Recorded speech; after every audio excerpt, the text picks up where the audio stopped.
حفاظة المرأة على الظلم هو الطريق الذي يؤدي بنا إلى الحرية.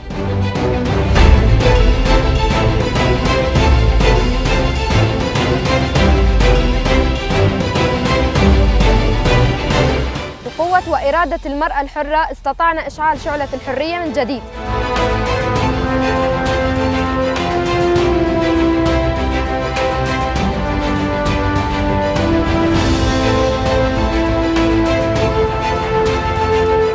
بفكر القائد آب وسوف نحرر الامرأة من الانتهاكات والعنف.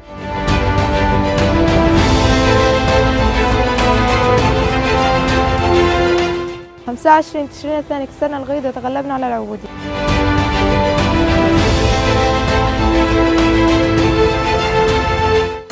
جيان آزادي.